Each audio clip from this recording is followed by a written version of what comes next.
데살로니가전서 5장 10절을 보겠습니다. 자, 너무나 잘 아는 말씀이죠. 항상 인생은 뭘 모르는 데서 문제가 생기는 게 아닙니다. 알고 있는데, 특히 우리 신앙을 오랫동안 하신 분들은 알고 있는데 여러분이 놓쳐서 문제가 오는 겁니다. 기본에 충실한 사람이 그 사람의 삶이 견고해지는 것이죠. 오늘도 기본적인 얘기를 나누려고 합니다. 주님과 함께 사는 것입니다. 신앙은 하나님과 함께 사는 건데 같이 한번 읽어보겠습니다. 시작. 예수께서 우리를 위하여 죽으사 우리로 하여금 깨어있든지 자든지 자기와 함께 살게 하려 하셨느니라. 여러분들 가운데 지금 외로운 분들도 있을 거고 틀림없이 있을 겁니다. 슬픈 분도 있을 거고 인생에는 그런 게 원래 당연히 있는 겁니다. 그런데 우리 하나님께서 그걸 잘 아시잖아요. 우리에게 거기에 대한 대책을 안 줬겠습니까? 우리가 그것을 대책을 세우고 살 수 있는 것들을 이미 우리에게 주셨어요. 그게 뭐냐면 관계라는 겁니다. relationship, 관계. 그래서 관계가 풍성하면 그 사람이 어떤 것도 넘어갈 수가 있는데 관계가 단절되어 있으면은 너무나 힘든 거예요. 그러니까 예를 들어서 우리가 옛날에 뭐 IMF 때라든지 경제적으로 막 위기가 오늘 요새도 막 어려움이 오잖아요. 그러면 정말 단단한 가족들은 그때 더 똘똘 뭉쳐버립니다. 그때 더 가족 간에 더 뜨거워져요. 근데 좀 가족이 허술하고 관계가 허술한 데는 그참에 이혼합니다. 그참에 가정이 깨지고 그참에 난리 박살이 납니다. 그건 돈 문제가 아니에요. 그건 원래 있었던 허술한 것들이 외부 충격이 오니까 깨져버린 거예요. 금이가 있었던 것들이. 돈 때문에 이혼한 게 아닙니다. 진짜 사랑하는 부부는 어려울 때 더 뜨거워져요. 더 뭉치고. 친구 간에도 마찬가지입니다. 진짜 좋아하는 관계, 좋아하는 친구들은 어려움이 오면 더 뜨거워지고 더 함께합니다. 안 좋으니까 그때 떠나죠. 전화도 안 받아요. 망하면 사람이. 상태가 안 좋고 내가 삶이 안 좋잖아요. 전화도 안 받습니다. 그게 배신이 아니라 원래 그렇다는 걸 아셔야 됩니다. 세상에 진정한 관계라는 것이 가능합니까? 쉽지 않거든요. 그런 거를 본질적으로 깨달으면 인생이란 거는 외롭다는 것을 여러분이 알 수가 있습니다. 그래서 이제 신앙은 함께 하는 거예요. 함께. 그러니까 이제 이 교회도 우리 청년들 항상 얘기하지만 세상에 있는 청년들이 이해를 못 한다고 그래요. 야, 이렇게 재밌는 게 많은데 왜 이런 데서 짱 박혀 사나. 그러니까 소문난 잔치에 먹을 거 없다는 말이 있습니다. 밖에서 막 돌아다니는 쟤네들 외로운 애들이에요. 나중에 봐보십시오. 제 나이 정도 되면 남는 게 없습니다. 거쳐간 사람은 많죠. 수많은 사람하고 살고 데이트하고 동거하고 연애하고 남는 건 없어요. 실속이 없는 거예요. 실속이 하나도 없는 거예요. 그거보다는 여러분들처럼 이렇게 관계를 일구어가는 겁니다. 관계라는 것은 하루아침에 되는 게 아닙니다. 관계는 일구어가고 가꾸어가는 겁니다. 함께 살면서. 여러분들이 여기서 지금 같이 밥을 먹고 같이 함께 살아가는 것이 굉장히 소소하게 보이죠. 이게 어마어마한 겁니다. 한번 생각해 봅시다. 나중에라도 우리 교회에 뭐 10년, 20년 뒤에 온 사람들이 내가 소리와 갖는 관계, 내가 뭐 미소리나 기찬이하고 갖는 관계를 따라올 수 있겠냐 이 말이에요. 그건 하루아침에 되는 게 아니에요. 하경이하고 나하고 가진 관계를 아무리 다른 사람이 부러워해도 그게 하루아침에 되는 게 아니에요. 그거는 관계라는 건 너 나부터 지금부터 친해 알았어? 똑바로 해. 앞으로 친하자. 그렇게 해서 되는 게 아니에요. 관계라는 건 가꾸어가는 거고 만들어가는 거고 시간도 필요한 거고 수고도 필요한 거고 헌신도 필요한데 이 시대는 마인드 자체가 멘탈이 헌신 자체를 안 하려고 합니다. 개인주의적이에요. 그러니까 결혼도 안 하려고 그러는 거예요. 아기도 안 낳으려고 그러는 거고. 힘들죠. 물론 얘기를 합니다. 뭐 경제적으로 어렵고 그러니까 젊은이들이 아기를 안 낳으려고 그런다 그러는데 기본적인 마인드가 헌신, 뭔가에 매이고 책임지고 이런 것 자체를 어마어마하게 부담스러워요. 그러니까 그걸 역으로 얘기하면 다른 사람도 나한테 책임지기 싫다는 거죠. 내 입장에서 보면 나 딴 사람 책임지기 싫어 이지만 다른 사람 입장에 볼 때는 나 너하고 엮이기 싫어 이런 얘기이기 때문에 본질적으로 외롭겠죠. 당연히 외롭지 않겠습니까? 마인드가 이런데. 그죠? 그러니까 신앙이라는 건 여러분이 얼마나 풍성한 건지 몰라요. 신앙의 핵심은 함께 사는 거예요. 하나님과 함께 살고 이웃과 함께 사는 겁니다. 예. 그러니까 사람들이 이제 그걸 놓치고 이 관계라는 거, 이 중요한 인생을 살아가는데 가장 중요한 관계라는 이 키워드를 놓치고 소유하려고 그래. 소유. 왜냐하면 외롭고 두렵고 무서우면 사람들이 뭐예요? 돈을 왜 법니까? 사람들이 왜 돈에 집착합니까? 돈이 나를 보호해 줄 거라고 생각하기 때문에. 늙으면 돈밖에 없어. 돈이 나를 지켜주니 자식이 나를 지켜주는 게 아니야. 뭐 어떤 영화를 보니까 그러더라. 그래도 세상에서 나를 배신 안 하는 놈은 이거밖에 없어. 막 돈을 막 흔들면서. 그건 잘못 생각하는 거예요. 진짜 진정한 관계가 되면 나를 배신하지 않는 거는 예수 믿는 사람밖에 없어요. 예. 돈도 나를 배신해요. 그건 사람이 멍청하니까 그런 소리를 하는 거예요. 돈이 나를 배신 안 한다고요? 돈한테 엄청나게 배신당하는 저는 내가 나중에 오세요. 내가 다 얘기해 드릴게. 돈이 나를 배신한다고. 돈이. 평생 이게 나를 어떻게 해줄 줄 알고 여기다가 충성을 다하지. 돈이 나를 배신한다니까. 응? 내가 쌓은 커리어가 나를 배신하고. 네. 그러니까 예레미야 2장 13절에 보면 우리가 너무나 잘 아는 말씀이죠. 하나님께서 말씀하시는 거예요. 내 백성이 두 가지 악을 행했는데 생수의 근원된 나를 버렸다. 그러니까 인생에는 기초라는 게 있어요. 뭐든지 바둑을 배우든지 피아노를 배우든지 축구를 배우든지 기초라는 게 있습니다. 기초부터 해야지. 기초가 없으면 그건 뭐 나중에 다 무너지는 거예요. 인생에도 기초가 있습니다. 그게 뭐냐면 하나님이에요. 하나님. 생수의 근원되는 그분을 버리고 돈을 벌고 그분을 버리고 결혼하고 그분을 버리고 좋은 학교 가고 그건 뭐예요? 나중에 다 무너져요. 그게. 예. 그 다음에 스스로 웅덩이를 팠는데 그게 뭐냐면 밑에가 터졌다는 거예요. 예. 그러니까 밑 빠진 독에 물 붓기예요. 그러니까 정말 팔뚝만 아프죠. 어마어마하게 쏟아부었는데 여러분들 한번 보십시오. 예수 믿지 않는 사람의 삶이. 여러분 특히 우리가 진짜 사람들이 많이 쏟는 게 뭐예요? 자식이잖아요. 그래요. 자식한테 어마어마하게 쏟아부어서 잘 컸어요? 어떻게 애들이 뭐 좀 잘 됐습니까? 어떻게 보면 역설적인데 여러분들이 진짜 예수님 믿고 주님을 향해 달려가잖아요. 애들이 잘 큽니다. 놔두면 잘 큽니다. 오히려. 막 너무 많이 그려버리니까 애들이 못 크는 거예요. 어? 참 내가 보면 이제 우리 또래들이 되게 자녀 때문에 고민. 우리 좀 밑에 또래 40대 자녀 때문에 고민하는 사람들이 많아. 가만히 좀 놔둬라. 가만히 좀. 응? 하나님에 대한 하나님께 자식을 맡길 믿음은 없고 그리고 나는 불안하고 그러니까 애를 막 그냥 이렇게 하는 거예요. 그러니까 밑에가 터져가지고 어마어마한 물질을 붓고 어마어마한 시간을 부어도 그러니까 나중에 억울함밖에 안 남죠. 왜? 나는 어마어마하게 했는데 결과가 안 나오니까 안 억울하겠습니까? 그래서 이제 애들한테 나중에 내가 너를 어떻게 했는데 네가 이러냐고 또 걔한테 화풀이하고 이런 거죠. 인생이. 예. 이런 계속 반복되는 거예요. 부부관계도 그렇고 뭐든지 그런 거예요. 그래서 요한복음 10장 10절에 보면 우리 인생에 도둑이 있는데 그 도둑이 우리를 훔치고 죽이고 멸망시킨다고 그랬습니다. 예수님을 주인으로 믿지 않는 삶은 도둑 맞는 삶입니다. 뭔가를 쌓고 부었는데도 불구하고 나중에 보면 아무것도 없습니다. 그래서 어른들한테 얘기를 들어보면 인생을 오래 사신 어른들한테 얘기를 들어보면 하나같이 하는 말이 뭐냐면 허무하다는 얘기를 합니다. 허무하다는 얘기는 뭐냐면 텅 비었다는 얘기예요. 인생을 다 살고 배가 부르고 야 정말 잘 살았구나. 그래 나는 젊을 때부터 난 이게 인생의 전부라고 생각해서 이걸 쌓았어. 뭐라도 있을 거 아닙니까? 그죠? 그러니까 뭐 돈을 쌓았든지 어떤 사람은 인간관계가 좋다고 내가 아까 관계가 중요하다고 그랬죠. 근데 그게 신앙이 없는 사람은 그 관계도 인간관계 추구하면서 사는 사람 보세요. 나중에 뭐 얼마나 실속 있는가 그런 거 없습니다. 왜?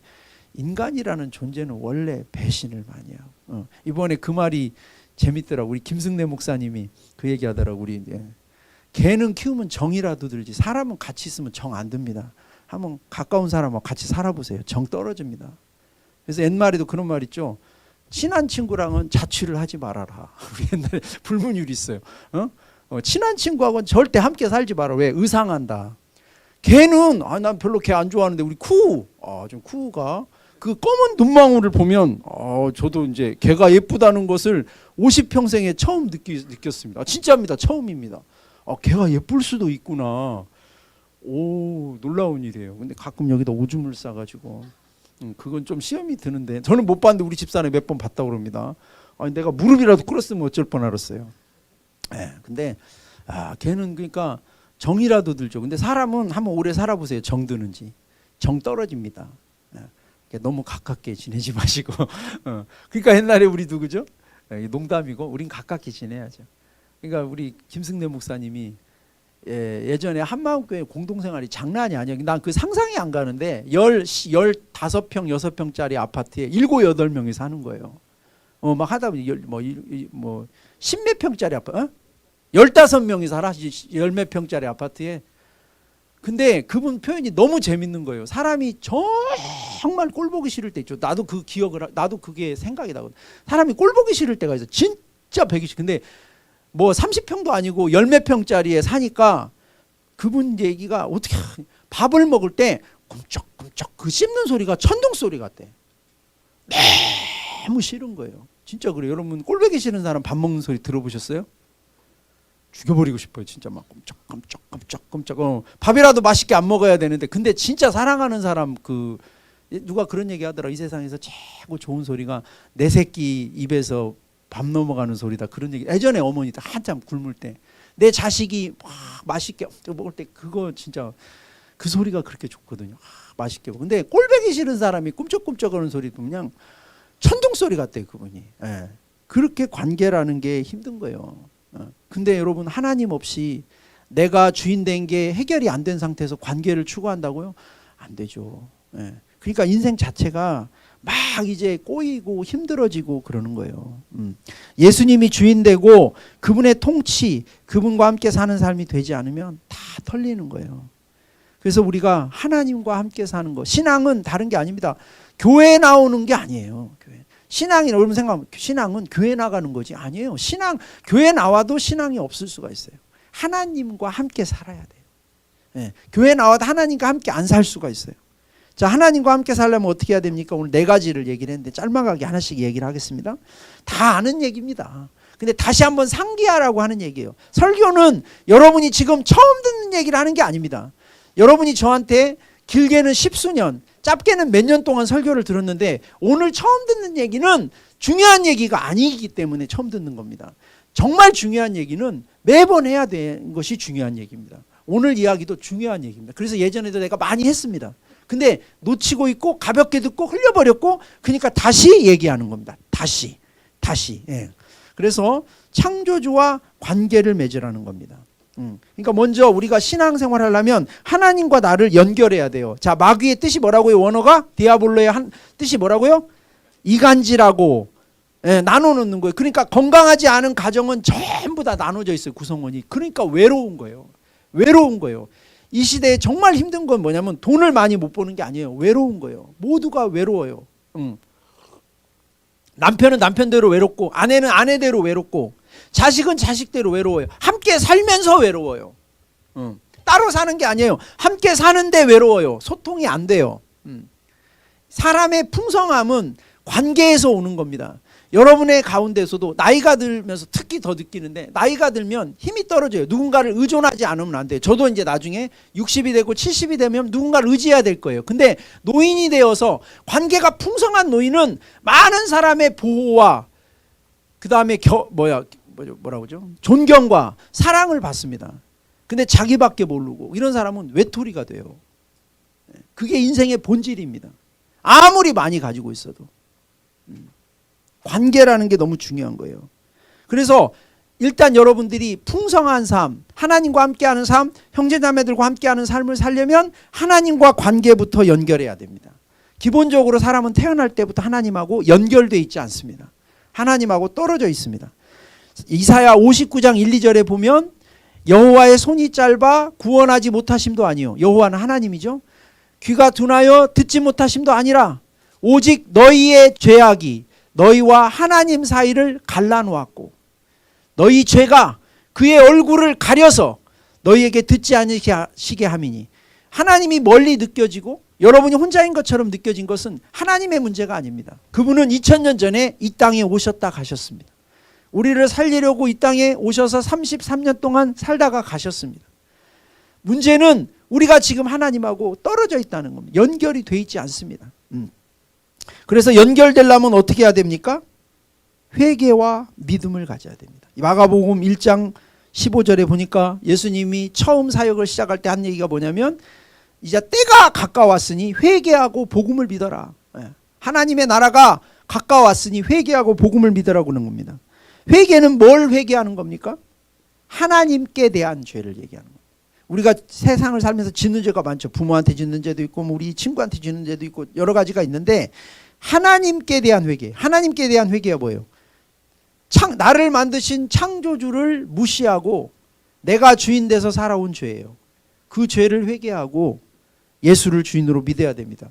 그 죄를 용서하시고자 2000년 전에 하나님의 아들이 오셔서 우리 죄를 위하여 십자가에 달려 죽으시고 부활하셔서 그분이 누군지를 보여주셨는데도 여전히 내가 주인 된 그 죄를 우리가 회개해야 되는 거죠. 그래서 신앙은 함께 사는 겁니다. 그래서 신앙의 목적은 하나님과 함께 사는 거예요. 근데 많은 사람들이 교회를 나올 때 보면 목적이 뭐냐? 내 문제 해결입니다. 하나님이 목적이 아닙니다. 내 문제 해결. 그래서 제가 목회자로서 안타까운 것이 뭐냐면 참 저는 이런 안타까움을 정말 많이 느끼는데 문제가 해결이 되면 사실은 내가 입장에서 봤을 때는 해결된 게 아닙니다. 약간 좋아진 겁니다. 근데 자체가 내가 주인 된 게 내려지지 않은 사람들은 문제가 조금이라도 해결되지 않으면 도망갑니다. 교회에서. 이제는 하나님 없어도 잘 살 수 있겠다는 생각을 합니다. 이 사람은 하나님을 원래 믿는 게 아니라 너무 힘들기 때문에 온 것입니다. 그래서 자기 문제가 조금이라도 해결이 되면 하나님을 떠납니다. 하나님이 목적이 되지 않고 수단이 되는 삶, 그것이 내가 주인 된 삶입니다. 갈라디아서 6장 7절은 이런 사람에 대해서 경고하고 있습니다. 스스로 속이지 말아라. 하나님은 업신여김을 받지 아니하시나니 사람이 무엇으로 심든지 그대로 거두리라. 여기서 하나님은 업신여김을 받지 아니하시나니는 표준세 번역을 보면 이렇게 되어 있습니다. 하나님은 조롱을 받으실 분이 아닙니다. 네가 하나님을 이용하려고 하고 네가 주인 돼서 하나님을 부리려고 하면 하나님이 너한테 조롱당할 것 같으냐? 네가 심은 그대로 거둘 것이다. 피조물이 창조주를 이용하려 하면 그것이 죄입니다. 왜 사람이 안 변하냐? 교회를 와도 여러분들이 신앙생활을 해도 여러분이 원하는 것을 못 얻느냐? 피조물이 창조주의 자리에 가려고 하니까 그런 겁니다. 그러니까 내가 예수를 안 믿을 때는 내가 주인 돼서 안 믿고 지금 교회에 나와서는 내가 주인 돼서 예수 믿는 거죠. 그러니까 믿는 게 아닙니다. 안 바뀌었습니다. 여전히 내가 주인이니까 여러분의 삶에 풍성함이 없는 겁니다. 여러분이 내가 주인 된 죄를 내려놔야 됩니다. 정말 여러분의 창조주 앞에 돌아와야 됩니다. 부활하신 그분 앞에 그 도마의 고백. 도마가 그 부활하신 예수님을 보고 그랬잖아요. 나의 주시며 나의 하나님이십니다. 자, 우리가 잘 아는 대로 창세기에 보면 아담과 하와가 선악과를 따먹었습니다. 그 얘기는 단순히 과일 하나 먹었다는 의미가 아니라 하나님의 권위를 대적한 겁니다. 내가 하고 싶은 대로 하는 거지 뭔 하나님이 하라고 한다고 해서 해, 이런 뜻이죠. 권위 관계가 되지 않으면, 하나님의 권위 위에 서려 한다면 함께 살 수 없습니다. 그래서 어떻게 되죠? 추방당하죠. 에덴 동산에서. 그건 우리에게 오늘 설교 제목이 뭐예요? 하나님과 함께 사는 건데, 여러분이 주인이 되면 절대 하나님은 여러분과 함께 살 수가 없습니다. 여러분 안에 들어오지 않습니다. 하나님께서 주인 되는 것을 그분은 원하십니다. 여러분 것을 빼앗으려고 그러는 게 아니라 여러분들을 보호하고 여러분에게 하나님의 것을 공급하시려면 그분이 주도권을 가져야 됩니다. 여러분이 주도권을 가지면 안 됩니다. 내가 운전을 하는데 만약에 5살짜리 아이가 아빠 나도 운전하면 한다고 나에게 운전대를 요구하면 내가 주면 됩니까? 안 됩니까? 줄 수 없습니다.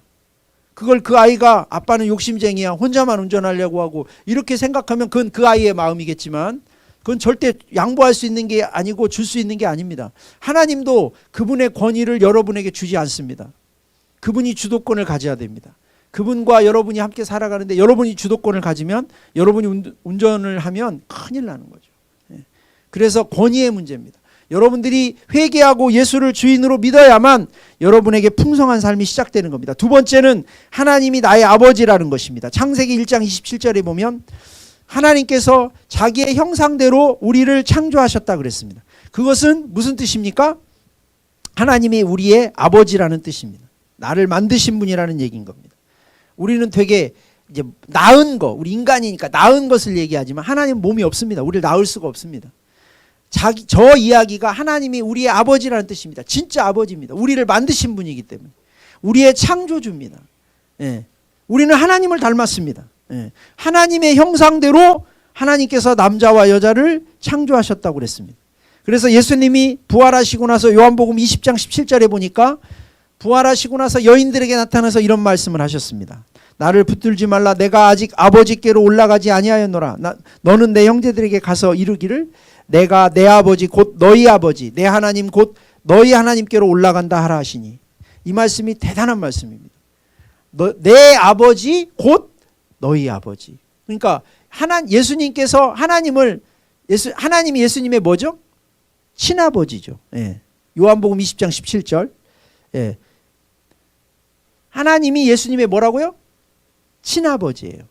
예. 의붓아버지 아니죠. 근데 내 아버지 곧 너희 아버지라고 그랬어요. 그러면 그렇게 우리 하나님도 우리의 친아버지가 되십니다.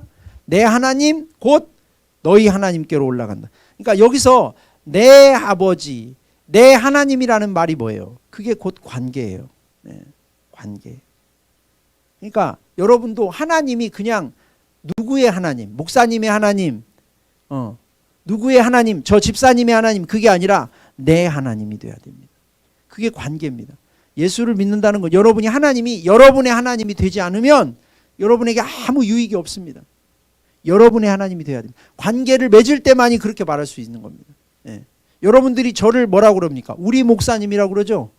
이 세상에 목사님들 많습니다. 제가 여러분의 목사님입니다. 관계를 맺기 때문에 그런 말을 하는 겁니다. 옆에 가서 저 목사님들한테 한번 얘기해 보세요. 그분이 여러분을 아는지. 의미가 있으려면 여러분의 목사님이 돼야 됩니다. 그렇듯이 하나님도 내 하나님이 돼야 됩니다. 내 아버지가 돼야 됩니다. 관계를 맺어야 됩니다. 신앙이 관계가 맺어지지 않으면 그분의 것이 나에게 아무 상관이 없는 거죠. 그래서 성경은 염려에 대해서 얘기를 합니다. 많은 사람들이 하나님이 아버지라는 걸 동의합니다. 자, 우리가 계속 지금 이야기하는 게 그거예요. 신앙생활하는 사람들이 다 동의합니다. 예수님이 부활하셨다. 하나님이 사랑이시다. 그분이 우리 아버지시다. 그걸 거부하는 사람이 누가 있겠어요. 근데 실제로는 안 믿는다는 거죠. 그렇게. 예. 마태복음 6장 26절에서부터 32절까지 말씀을 보면 염려에 대한 이야기를 나옵니다. 우리는 많이 염려합니다. 그리고 그럴만합니다. 되게 어려운 일들이 오면 염려하게 돼 있습니다. 그런데 여기서 이야기하는 것은 뭐냐면 공중의 새를 보라. 심지도 않고 거두지도 않고 창고에 모아들이지도 아니하되 너희 하늘 아버지께서 기르시나니 너희는 이것들보다 귀하지 아니하냐. 자, 이 새들도 이 짐승들도 사실은 하나님께서 지으셔서 그걸 돌보고 계신다는 겁니다. 예. 얘네들은 뭐 걱정 안 해도 이렇게 살지 않냐. 너희는 이것보다 귀하지 않냐. 32절에 보면 이는 다 이방인들이 구하는 것이라 너희 하늘 아버지께서 이 모든 것이 너희에게 있어야 할 줄 아시느니라. 무슨 얘기입니까? 염려하지 않으려면 하나님이 나의 아버지라는 사실을 믿어야 됩니다. 예. 이게 말로만 믿는 게 아니라 진짜 두렵죠. 저도 있습니다. 저도 막 어려움들이 만약에 막 정말 오면 저도 염려가 되죠. 근데 아버지께 맡기는 겁니다. 진짜 내 아버지니까. 진짜 내 아버지. 저도 우리 딸이 있고 아들이 있지만 어려운 문제들은 저는 막 책임감이 올라옵니다. 우리 의찬이나 의진이가 되게 자기 일을 잘합니다. 근데 얘네들이 막 좀 고민을 하면서 어려운 얘기를 하면 저는 그때 마음이 뜨거워집니다. 막 보호 본능이 막 생깁니다. 아버지는 그래야 합니다. 아버지는 자식을 보호하는 자입니다. 아버지는 자식에게 공급해 줘야 돼. 사랑을 공급하고 물질을 공급하고 해야 돼요. 진짜 필요하면 다리를 잘라서라도 만들어 줘야 돼. 그게 아버지예요.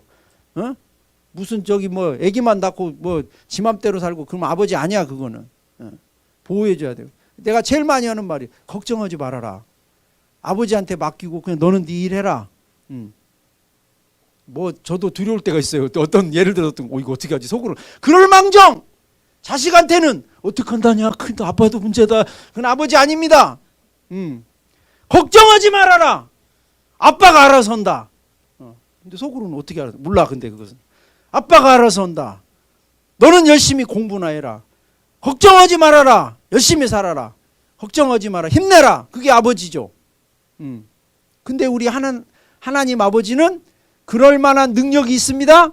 예, 인간적인 아버지도 이렇게 애를 보호하려고 큰 소리를 치는데, 어쨌든 큰 소리를 쳤으면 그걸 어떻게든 만들어내야죠. 그건 아버지 몫인 것이죠. 그러니까 아버지가 져야 될 짐을 져줘야 되는 거예요. 나는 나중에도 우리 그 가정설교 하겠지만, 난 진짜 남자들이 진짜 비겁한 사람들 나 그냥 진짜 싫어요. 남자는요 강해야 됩니다. 남자는 비겁하면 안 돼요. 예. 남자가 막 힘이 센 것은 여자 때리라고 힘센 게 아니에요. 찌질한 건 남자도 아니에요. 그거는. 예. 내가 얘기하지만은 남자는 남자를 때리세요. 때리고 싶으면 남자끼리 싸우든지. 남자가 여자를 때린다, 어른이 애 때린다, 이건 있을 수가 없는 일이에요. 소리도 지르지 마. 소리도 왜 질러? 이렇게 소리 지르지 마. 남자가 소리가 크지. 응? 예. 그러지 말고 하나님께서 우리를 여자들보다 키 크게 하시고 근육도 나오게 하신 것은 보호하라고 그런 거예요. 보호하라고. 예? 보호하라고. 다 이유가 있는 거예요. 왜 전체가 다 근육질이면 다 좋잖아. 여자도 근육이고 막 애도 근육이고 그럼 다 보호하면 되잖아. 그럼 흘러갈 수가 없어요. 물이 높은 데가 있어야 낮은 곳으로 흘러가죠. 한쪽이 강해야 흘러가는 거예요. 그래서 여자보다 남자가 힘이 센 거예요. 보호하고 헌신하라고. 여자가 만약 근육질이어봐, 남자같이 막 힘도 세봐, 보호를 못 해주잖아. 어떻게 보호해줘요? 보호해줄 필요가 없는데, 자기가 다 알아서 보호하는데. 약하니까 보호해줘야 하잖아. 그러니까 여자를 보면서 남자들은 기본적으로 보호 본능이 생겨야 돼. 여자를 딱 보면. 에? 알겠어요? 딱 가서 수련회 가도 딱 방이 한 칸밖에 없다. 그러면 자매들 다 방에서 자고 남자들은 다 들판에서 자. 그래야 돼. 그게 남자야. 딱 어디 가서 방이 하나밖에 없다. 그러면 노인들은 애들이 거기서 자고 젊은 사람 들판에서 자고. 그게 남자야. 예전에 하여튼 지나가는 얘기인데 어떤 분이 앉아 있는데 어떤 중년 부부예요. 누군지 모르니까 그냥 얘기할게요. 어떤 목사님인데 딱 근데 옆에 이제 사모님은 잠깐만 이리 와. 갖고 앉아. 그랬다고 햇빛이 비치잖아. 햇빛 비친다고 아내를 여기다 앉히더라고. 햇빛이 이렇게 탄다고. 이건 비겁한 겁니다. 햇빛이 타면 내가 흑인이 되더라도 내가 타야지. 그 정도로 보호를 해야지. 마인드가 좀 그건 좀 아닌 것 같더라고. 너무 그런 게 가부장적 권위주의입니다. 성경에서 말하는 권위는 그런 것이 아닙니다. 성경에 우리는 권위를 강조합니다. 기독교는 아내는 남편에게 복종하라. 지금 시대하고 너무 안 맞는 얘기죠. 근데 그럴 만하니까 얘기해. 남편들아, 너희들은 그리스도께서 교회를 위해서 자신을 주신 같이 하라. 그게 뭐예요? 아내를 위해서 죽어라. 예. 아버지는 그래야 됩니다. 오늘날 아버지가 없습니다. 이 시대가 아버지가 없는 세대예요. 이 시대가 불쌍해요. 그러니까 보호받고 사랑받지 못하게 컸으니까 자기들도 자녀들한테 책임감을 안 갖는 겁니다. 예. 기독교적인 가정이 회복이 돼야 되고 아버지의 형상이 회복이 돼야 돼요. 얘기하다 보니까 원래 그 얘기하려는 게 아닌데 그래서 하나님이 내 아버지시라는 걸 여러분이 명심해야 됩니다. 세 번째는 하나님과 공감하십시오. 예. 사실은 우리가 하나님 말씀을 들을 때 순종해야 되는 건데 하나님의 마음과 공감하는 겁니다. 말씀 속에 하나님의 마음이 담겨 있습니다. 마태복음 9장 36절에 보면 예수님께서 하신 말씀입니다. 무리를 보시고 불쌍히 여기시니 이는 그들이 목자 없는 양과 같이 고생하며 기진함이라. 예. 예수님이 이 땅의 사람들을 보니까 너무 불쌍했다는 겁니다. 예. 그러니까 이게 공감입니다. 너무 불쌍한 거예요. 그 사람의 아픔이 보이는 겁니다. 근데 제가 얘기했지만 답을 갖지 못하고 공감하는 것은 그거는 인본주의적인 겁니다. 예. 예를 들어서 도둑놈이 나 너무 힘들어. 도둑질을 못 해갖고 너무 힘들어. 그러니까 막 같이 울면서 그래 너무 얼마나 힘드니. 그거는 공감이 아니에요. 그거는 답을 갖고 있어야 됩니다. 정말 네가 그럴 수 있겠구나. 도둑질을 너무 많이 해갖고 도둑질 안 하니까 깝깝할 수 있겠구나. 그것까지만 공감하고 답을 하는 거. 너는 바뀌어야 한다. 그 마음을 가지고 공감을 해야지. 답이 없이 공감하면 죄인들 공감하면 그러니까 여러분들이 예수님이 지금 갖고 있는 이 공감은 정말 답을 갖고 있는 공감이에요. 히브리서 4장 15절에 보면 우리에게 있는 대제사장은 우리의 연약함을 동정하지 못하실 리가 아니요 모든 일에 우리와 똑같이 시험을 받으신 이로되 죄는 없으시니라 그랬습니다. 히브리서 4장 15절에 우리의 연약함을 동정하지 못하실 리가 아니다 그랬어요. 이 동정하다는 말이 원어로 심파데오라는 말인데 공감이라는 뜻입니다. 그러니까 하나님께서는 우리의 연약함을 공감을 못 하시는 분이 아니다. 우리의 아픔을 공감하십니다. 그래서 공감할 때 사람이 마음이 열리는 거예요. 그러니까 이번에도 우리 전주대 가가지고 채플 리더 교육 받는데 나는 진짜 이진호 목사님 보면 그 부분이 참 그분은 훌륭한 것 같아요. 소통을 참 잘하세요. 그분은. 소통 전문. 근데 아쉬운 것은 하나가 뭐냐면 전주대 채플에서 이야기하는 초점은 대학생들하고 소통하라는 거예요. 걔네들 마음을 열고 외로운 애들 많으니까 뭐 또 사주고 막 그런 얘기인데 그 다음 애가 없어요. 그리고 그 다음에는. 그래서 다 나가 떨어지는 거예요. 지금 막 교회들이 전주 시내에 있는 교회들이 다 달라들었다 나가 떨어져요. 1, 2년 만에. 애들을 교회를 데리고 와도 줄 게 없어요. 데려왔으면 밥을 먹여야 될 거 아니에요. 영적인 밥을 얘기하는 겁니다. 소통하고 감동 주고 막 그 뭐 이렇게 간식 봉투 만들어 갖고 막 그런 거 막 나오더라고. 막 PPT로 이렇게 했습니다. 막 뭐 어디 여행도 갔습니다. 당연히 애들이 그렇게 하면 좋아하죠. 그리고 그 다음에는 그리고 그렇게 먹을 거 주고 마음은 열어서 교회 데리고 왔으면 한두 번은 애들이 신선하니까 나올 수 있겠죠. 그 다음에는 그 젊은 아이들이 여기 머물 수 있는 먹을 것이 있어야 돼. 그 아이들이 받을 수 있는 사랑이 있어야 되고 그건 교회가 만들어져야 있어야 돼요. 그런 게 좀 아쉽더라고요. 근데 어쨌든 공감하면은 마음이 열립니다. 회개가 뭡니까? 회개는 하나님과 공감하는 겁니다. 하나님이 여러분에 대한 마음이 있습니다. 여러분을 사랑하시지만 여러분 안에 있는 그 내가 주인된 그 독한 그 마음, 고집, 하나님이 그걸 보고 고치기를 원하십니다. 근데 그게 내 눈에는 그렇게 안 보이죠. 근데 내가 정말 부활하신 예수님을 만나고 아들을 보내신 그분의 마음을 만나고 그분 앞에 회개하게 되면 하나님의 마음이 보입니다. 내가 얼마나 못됐는가, 내가 얼마나 고집불통이고 나밖에 모르는가, 하나님의 마음과 비로소 공감이 되는 겁니다. 그게 회개입니다. 통곡이 나오고 하나님의 마음이 임하는 거죠. 하나님 얼마나 나 때문에 힘드셨습니까?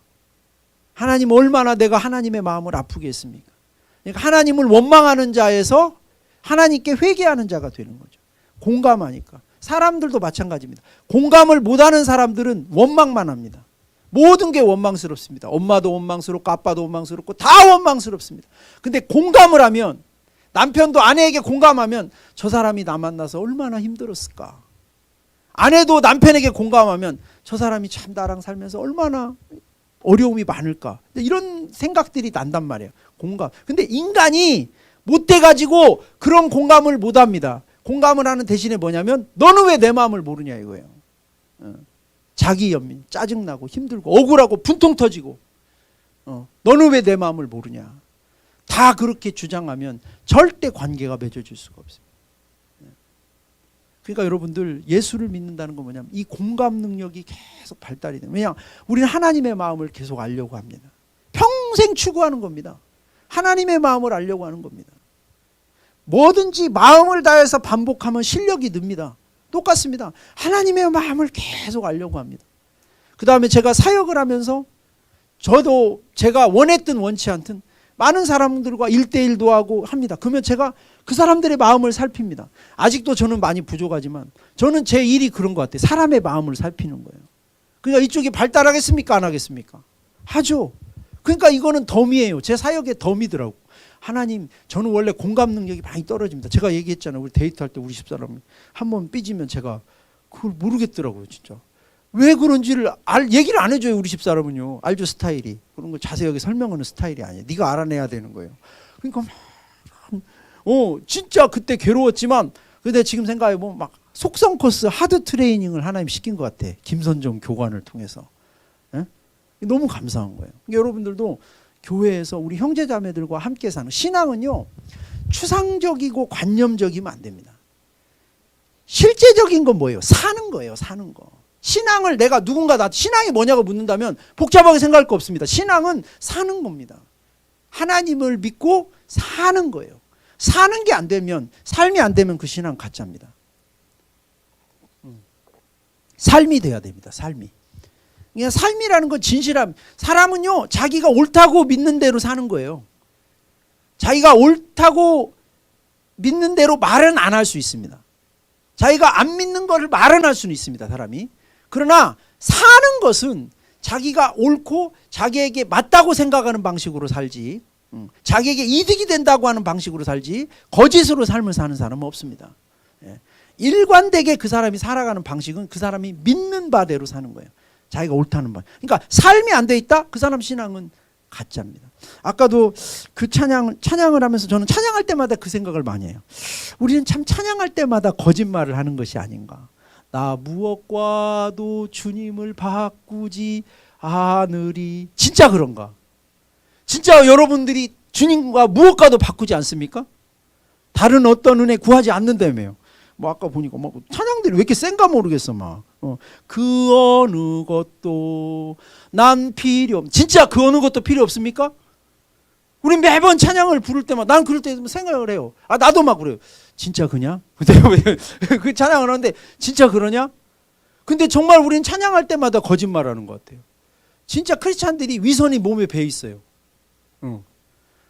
불과 1시간 전에도 뭐 나무학과도 주님을 바꾸지 않아요. 뭐 조그마한 거하고 다 바꾸지. 뭐 기분 좀 나빠도 교회 안 나와버리는데 기분 하나 하고도 예배 바꿔버리고 막 신앙하고 바꿔버리고 그걸 밥 먹듯이 하면서 뭐 나무학과도 주님을 바꾸지 않. 막 눈물 돌려요. 그게 상상의 신앙입니다. 삶이 안 돼 있으면 그건 거짓입니다. 내가 여러분한테 눌리라고 이런 얘기를 하는 게 아니라 앞으로 그런 찬양 하지 말자고 이런 얘기 하는 것도 아닙니다. 우리가 가야 될 방향인데 너무나 사실은 우리가 실체가 없는 신앙생활을 하는 게 아닌가. 그래서 우리의 삶이 돼야 되죠. 그러니까 그걸 자꾸 직면하는 거예요. 그러니까 참 나는 내가 개척한 교회지만 나는 우리 교회가 정말 건강한 교회라고 생각해요. 왜냐하면 여기서는 도망갈 공간이 없습니다. 그래서 사람들은 이런 걸 싫어하죠. 아, 여긴 되게 공간이 없어. 이렇게 지금 앉아있는 것도 공간이 없지만 어떤 면에서 보면 우리 교회는 참 숨을 공간이 없는 교회예요. 좀 낯가리고 좀 이렇게 내성적인 분들은 어려울 수 있어요. 죄송해요 여러분들. 근데 이게 건강한 겁니다. 견뎌주시기 바랍니다. 내성적인 성격 이런 분들은 저는 나무라고 싶진 않아요. 왜냐하면 그것도 생김새이기 때문에 그분들이 참 진실한 분들이 많아요. 내성적이지만 밖으로 이렇게 얘기 안 하지만 실제로는 참 좋은 분들이 많습니다. 근데 이게 건강한 방식이에요. 자꾸 자기를 표현하고 이렇게 하는 게. 그게 뭐 여러분들이 그게 좀 어색해서 잘 못 따라오실 수는 있지만 어쨌든 조금이라도 이게 정말 좋은 겁니다. 같이 삶을 살아가는 것이죠. 그래서 예수님이 이런 말을 하는 겁니다. 신앙은 이제 소속을 바꾸는 건데 네 번째 이야기를 할 건데 요한복음 14장 3절에 보면 예수님이 이제 이 땅을 떠나시면서 제자들한테 이런 약속을 했습니다. 한번 같이 읽어봅시다. 시작. 가서 너희를 위하여 거처를 예비하면 내가 다시 와서 너희를 내게로 영접하여 나 있는 곳에 너희도 있게 하리라. 예수님의 지금 있는 말 중에 정말 여기서 주목하고 싶은 말은 뭐냐면 나 있는 곳에 너희도 있게 하리라. 이게 주님의 최종 목적입니다. 주님이 우리를 데리고 가고자 하는 지점이 뭐냐? 나 있는 곳에 너희도 있게 하리라. 이런 거죠. 전도는 뭐냐? 나 있는 곳에 그 사람도 있게 하는 겁니다. 자, 우리 미소리하고 소리가 이렇게 같이 나란히 앉아 있는데 소리가 우리 교회를 먼저 왔습니다. 미소리보다. 이거 오니까 좋았습니다. 소리가. 그래서 여기서 많은 것들을 누렸습니다. 그러면서 사랑하는 동생 미소리가 생각이 났습니다. 그래서 미소리를 여기로 데리고 옵니다. 왜요? 나 있는 곳에 미소리도 있게 하려고. 여러분들이 여기서 정말 복음을 누리고 좋으면 다른 사람을 데려옵니다. 왜? 나 있는 곳에 그도 있게 하려고. 하나님이 많은 것을 그분이 갖고 있는데 정말 사랑하면 나 있는 곳에 그도 있게 하려고 합니다. 전도는 그런 겁니다. 주님의 마음이 이런 겁니다. 전도는 내가 있는 곳에, 우리가 있는 곳에 불쌍한 영혼들도 있게 하려는 것입니다. 우리가 공동체를 잘 가꾸고 풍성하게 만든 다음에 우리가 이런 마음이 있는 겁니다. 여러분이 밖에다가 친구를 만나, 제가 우리 교회에 오면 얼마나 잘 누릴까. 제가 우리 교회 풍성한 교회 이런 관계성이 있고 이런 것이었는데 제가 여기 오면 나 있는 곳에 너도 있으면 좋겠어. 그게 전도예요. 그러니까 교회가 안 만들어져 있으면, 우리의 모습이 안 만들어져 있으면 사실은 전도가 안 되죠. 제가 예전에 눌리는 신앙생활 할 때 그런 생각한 적이 있어요. 교회를 데리고 오긴 데리고 와야 되는데 쟤도 나처럼 고생할 텐데. 뭔 말인지 알아요? 교회 생활하면서 막 제가 어떻게 했는지 알죠? 제가 막 아침부터 새벽부터 제가 임실 반석교회에 있습니다. 새벽 기도, 주일, 온전한 주일 성수를 그렇게 배웠어요. 새벽 5시부터 주일날 나와가지고 밤 11시에 들어가요. 막 지쳐서 들어가. 그러면 이제 내가 친구를 전도를 한단 말입니다. 이렇게 보면서 너도 나중에 헌신되면 나처럼 되겠지. 근데 왠지 불쌍해 보이는 거예요. 나 있는 곳에 너희도 있게 하리라. 저게 안 돼요. 고생은 나 하나로 끝내야지. 너무 깊이 들어오지 말아라. 이렇게 뭐 이런 마음이 드는 거예요. 이렇게. 예. 근데 진짜 여러분이 복음을 누리면 나 있는 곳에 너도 있게 하리라. 나 있는 곳에 너희도 있게 하리라. 주님이 그런 마음을 가지신 거죠. 그래서 그분이 이런 말씀을 하죠. 요한복음 17장 24절에 보면 아버지여 내게 주신 자도 나 있는 곳에 나와 함께 있어. 아버지께서 창세전부터 나를 사랑하심으로 내게 주신 나의 영광을 그들로 보게 하시기를 원하옵나이다. 자, 여기도 보면 뭐라고 했어요? 똑같은 거예요. 아버지여 내게 주신 자도 나 있는 곳에 나와 함께 있기를 원합니다. 왜? 사랑하니까. 나 있는 곳에. 이게 우리나라 히트는 안 쳤지만 생각이 나요. 그 옛날에 터키에 어떤 6.25 때 왔던 병사가 있었어요. 그 뭐 아얄란가? 뭐 하여튼 그 영화로도 나왔는데 우리나라 히트를 못 쳤습니다. 와가지고 그때 한국전쟁 때 우리나라에 고아가 진짜 많이 생겼어요. 엄마 아빠가 폭탄에 맞아 죽고 막 학살당하고 총 맞아 죽고 애들이 그때 고아원이 너무 많았어요. 근데 터키에서 온 병사 하나가 어떤 여자애 하나를 이제 만난 거예요. 전쟁 고아를. 근데 걔를 그냥 그 군대에서 사실 데리고 있으면 안 되는데 거둔 거예요. 왜냐면 얘가 막 어디 거지같이 다니고 그러니까 얘를 거둬서 군대에서 그냥 데리고 예쁘게 있던데 데리고 있었어. 그냥 얘를 어떻게 할 수가 없으니까. 근데 이제 전쟁이 끝나가서 터키로 돌아갈 때가 됐는데 얘를 데리고 가고 싶은 거예요. 그때만 해도 우리나라가 엄청 못 살았죠. 얘를 어떻게 할 수가 없어. 얘를 데리고. 예, 그게 그 마음이에요. 근데 끝내는 거기 보면 그 영화도 나와 있습니다. 그리고 유명한 스토리에 우리나라의 그 뭐 인간극장인가도 나왔어요.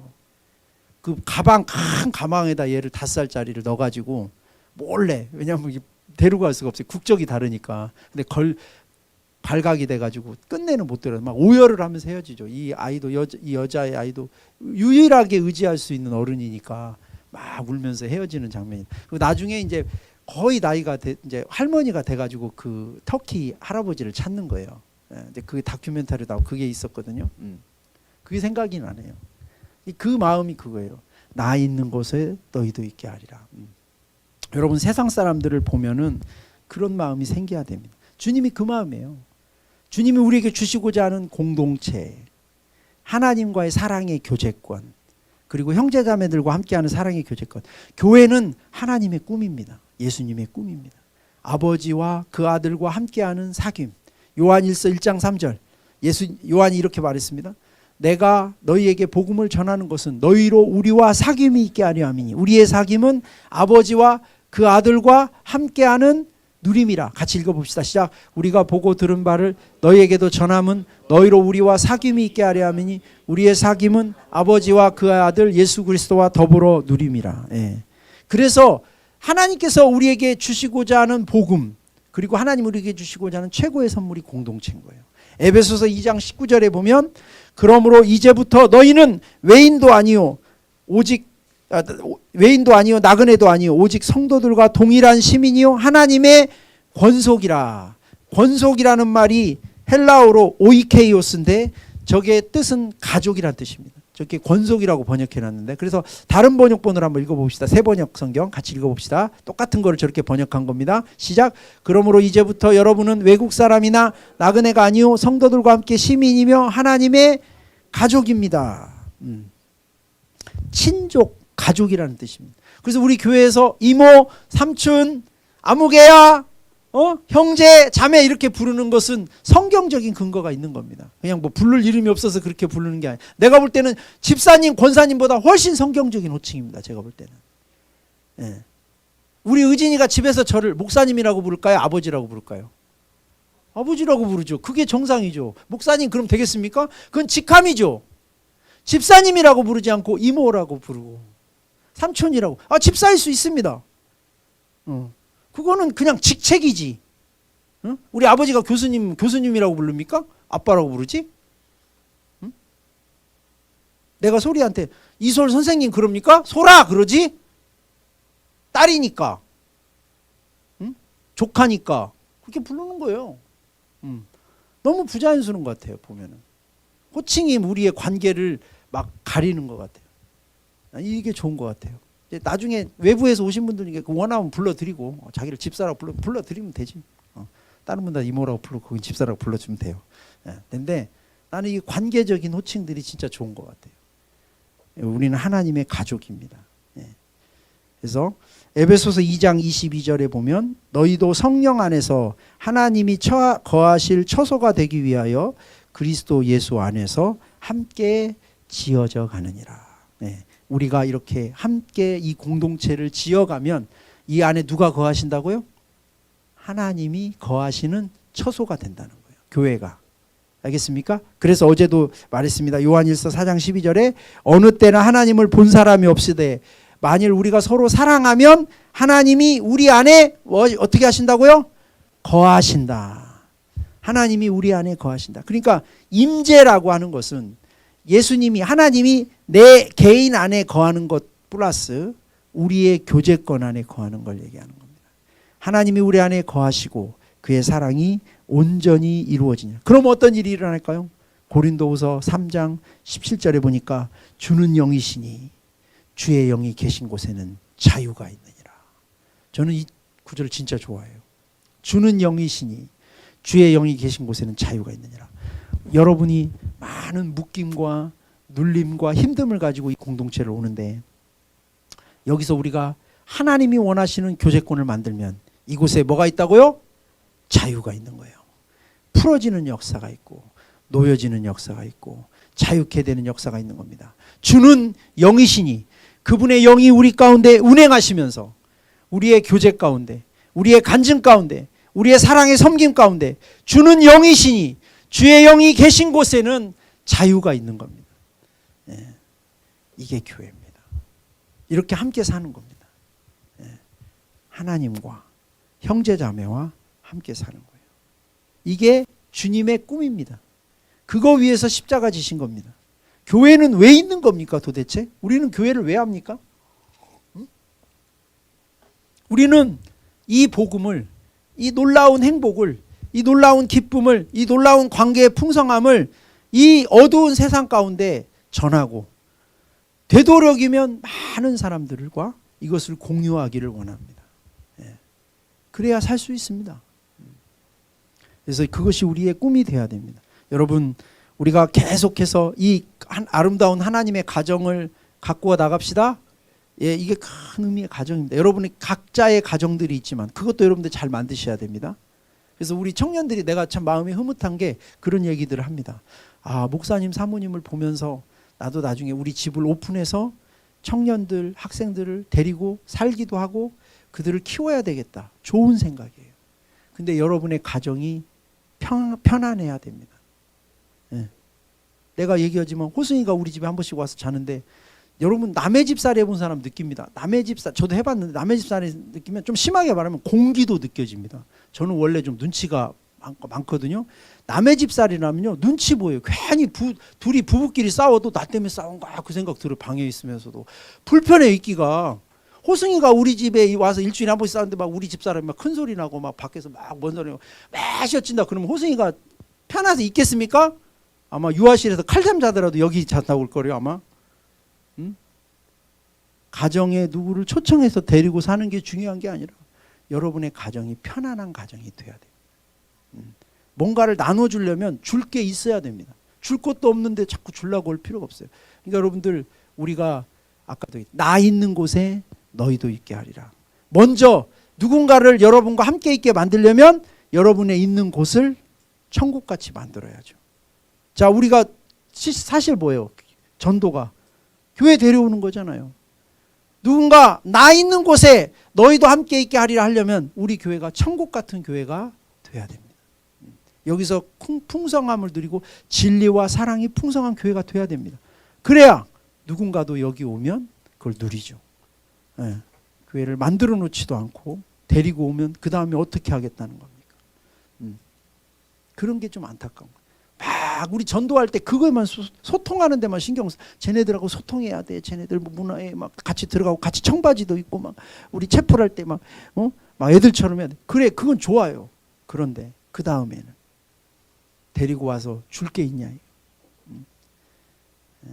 우리가 함께 살기 위해서는 먼저 가꾸어 놓고 만들어 놓고 보금자리를 만들어 놓고 초청해야죠. 그래서 우리는 계속 교회를 만들어 가야 됩니다, 여러분. 계속 여러분 자신을 말씀으로 만들어가고 사랑으로 만들어. 이걸 우리가 계속 해야 됩니다. 함께 합시다. 이 세상을 바꾸는 사람들입니다, 우리는. 왜? 하나님의 자녀니까. 우리 아버지가 이 세상의 아버지잖아요. 우리가 세상을 바꿉시다. 자, 같이 기도하겠습니다. 우리 공동체 모든 지체들이 이렇게 함께 살면서 함께 좋아지게 하시고 함께 공유하게 하시고 우리 가운데 궁핍하고 외롭고 두렵고 우울한 모든 사람들이 이렇게 건강한 교제권과 함께하면서 함께 좋아지고 함께 치유되고 함께 주님과 천국을 경험할 수 있도록 인도하여 주옵소서. 이제는 우리 주 예수 그리스도의 은혜와 하나님 아버지의 크신 사랑과 성령이 함께 하신 은혜가 오늘 다시 한번 관계의 풍성함을 추구하며 하나님과 함께 살기를 추구하며 정말 풍성한 삶을 살기를 원하는 당신의 사랑하는 백성들 머리 위에 풍성한 교회 가족 위에 이제부터 영원토록 함께 하시옵기를 간절히 축원하옵나이다. 아멘.